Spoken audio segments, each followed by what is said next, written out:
So I think the question is, how are they marketed? No. My question, can I ask my question? Yeah, please. My question is, since I'm in the advertising industry, today, Yeah. and in this society, if he comes to me, what's your name? Derek. Derek comes to me and he says, "Hey, Chris, I know that you know how to communicate this to people, okay? Would there not be creative advertising in the new cities?" No, there's no advertising. There's information. Like on the corner of your television set, it says there's going to be an exhibit in building 25D. It'll help you.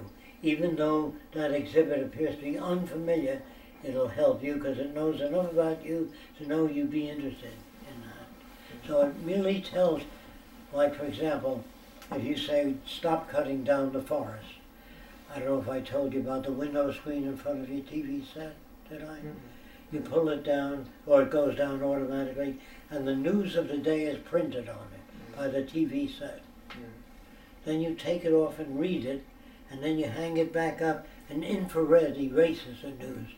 So you got a newspaper every morning, no newsboys, no cutting down the forest, no garbage paper, has to be recycled. Do you understand that? All right, now see if you follow this. With 6 laser beams, we can print inside a book at the focal point and update books on medicine, so you don't get a journal every month of what's new in medicine. Unless you press hold, you want to keep that information. There'll be another book that'll be updated automatically in your home by teleprinting, meaning the beams are focused in and they move apart, and that'll print on all the pages throughout the books. In other words, remember that today embalming is big business, and they have to, it's a law, put embalming fluid in each person.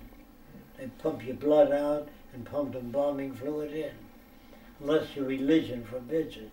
But I mentioned before that all the reservoirs of all the major cities have a high percentage of embalming fluid in it. You can't keep putting fluid in people, burying them, and the fluid goes down to the water table eventually. So will they be embalmed in the future? No. Most people during the transition will leave body parts to other people. But the worms are going to eat you if you don't. We show that in movies. We show worms eating people. We show the guy now wants to be buried whole. You know what I mean? He thinks he stays there. Rest in peace, it says on the grave. What bullshit. You don't rest in peace. On the subject of entertainment, what if there is a particular event, like such as maybe the Olympics or some great theater event, somebody's singing or what have you? Very popular, many people want to go, but there are not enough seats. How do you rectify that? How do you...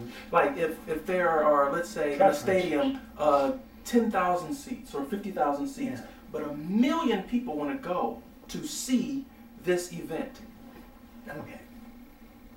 When you do a survey of how many people attend motion pictures today, as they did 35 years ago, when motion pictures were popular, today they have television sets.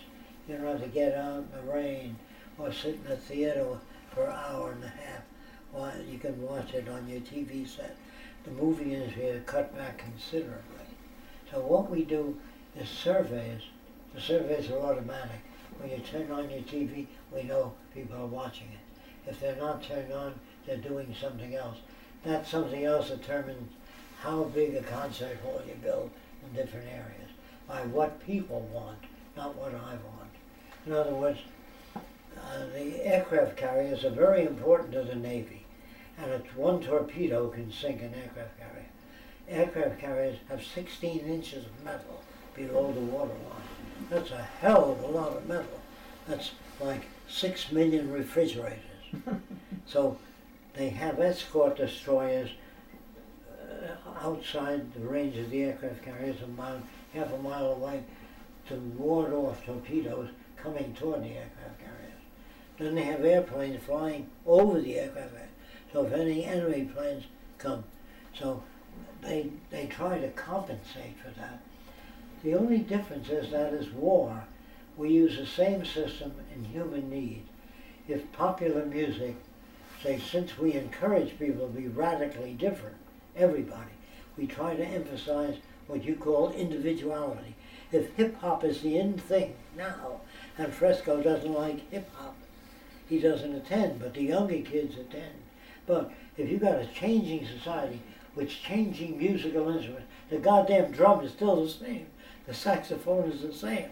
I don't know if you know this, but way back, like 150 years ago, a horn was 20 feet long. And they have a horn carrier at the other end, and the guy would blow the horn. And a guy carrying a rope suggested that they turn the horn around and make it shorter. Do you know what I mean by that? So you blew here and it came out here. That's why the horn is turned around. It used to be straight out in the days of King Arthur's little law. When you turn around, you knock three people over. You know, so today they wind up the horn. They bend the saxophone, you know, more so. But in the future, there'll be musical engineering. That's a whole new field. The trouble with music, now this is harder to sell, is that music is made by known instruments. Until the phonograph record was invented, it could make the sound of a piano. But electronics, a little speaker, can make the sound of a human voice, electronics, a violin, anything. And it's getting better every year, more accurate. So you don't need a violin. When I was a kid, they used to have a band sitting in front of a merry-go-round, and the band would play. Then when I was about 10 years old, all merry-go-rounds had a dummy band, mechanical. Do you ever see that? They played drums and musical instruments like compressed air. It cost too much to pay a band. Did you ever see that? Now merry-go-rounds have a phonograph, have a disc, a little tiny disc.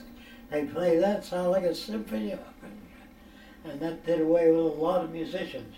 So in the future they're going to say, why is it that people like music? What is music that makes people want to hear it?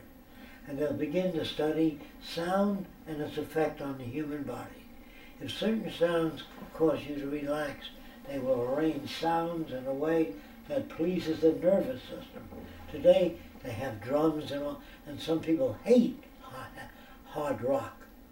In fact, they did experiments, I don't know if you know this, with classical music and plants.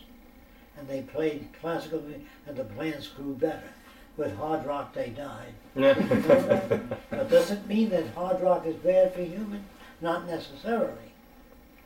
So the point is, how do you know what an experiment is? How do you know whether experiments are valid or trying to preserve a certain institution? So we train people in sound engineering to study the effects of sound on the human body, and they have nothing to gain. They don't make more money, they live very well. And also, we try to get this across to millionaires today. However you live, you will live far better in a resource-based guy.